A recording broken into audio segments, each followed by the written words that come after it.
कि जिसकी वजह से आज 21 सीटों पर अगर ब्राह्मण समाज को उतारा है, तो इस बात का आपको जरूर ध्यान रहना चाहिए कि इन 21 सीटों को हम अकेले अपने दम से नहीं जीत सकते।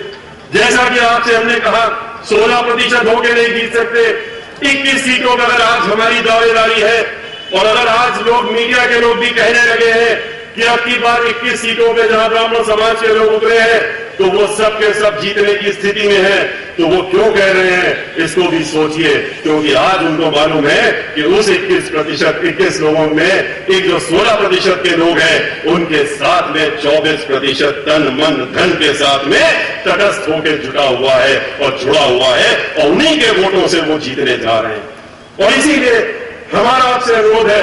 और विनती भी है कि आपको भी आपका भी दायित्व बनता है, हमारा भी दायित्व बनता है, हम सब लोगों का दायित्व बनता है कि अगर हम उनके दम से और आप लोग के जो वर्ग के लोग हैं वो उनके दम से जीतने जा रहे हैं, तो आप भी अपना तन मन धन लगा करके अपनी ब्राह्मण समाज के लोग जो हमारे दलित समाज के भाई बहन चुनाव के मैदान में है, मनोज सोनी जी मैदान में है, इनको आप अपना वोट देने का काम ही नहीं करिए बल्कि अपने तन मन धन लगा करके इनको जिताने का काम करिए, जिससे कि बहन मायावती जी के सामने हम ये गिनतियां भी गिना सके जिस तरीके से हमने 2007 में गिनतियां गिनाई थी कि जब हमने कहा था कि ब्राह्मण समाज वहां पर भी वोट डालने का काम करेगा जिनके साथ में हम भाईचारा बना रहे हैं। और जब गिनती खुली थी तो जहां 18 लोग जीते थे, सिर्फ 18 लोग जीते थे पिछली बार सन 2002 में दलित समाज के, लेकिन चूंकि ब्राह्मण समाज ने अपना योगदान दिया था तो 18 से बढ़ करके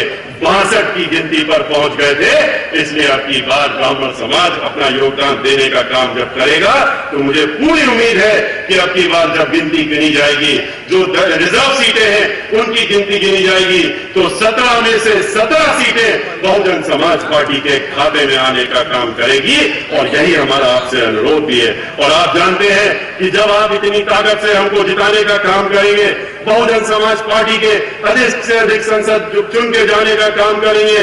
तो आप जानते हैं कि फिर कोई भी शक्ति इस देश की नहीं है जो कि बहन मायावती जी को अगला प्रधानमंत्री बनाने से रोक सकती है। और वो इस देश की अगली प्रधानमंत्री अवश्य होंगी। और जब वो प्रधानमंत्री होंगी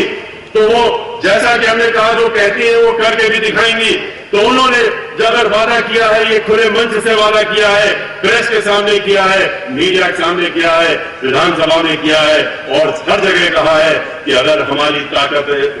देश में बढ़ती है और अगर हम लोकसभा में इतनी सीटें जीत के जाते हैं कि हमारी सरकार बनती है, तो हम भी वहां पर जाने के बाद संविधान में संशोधन ला करके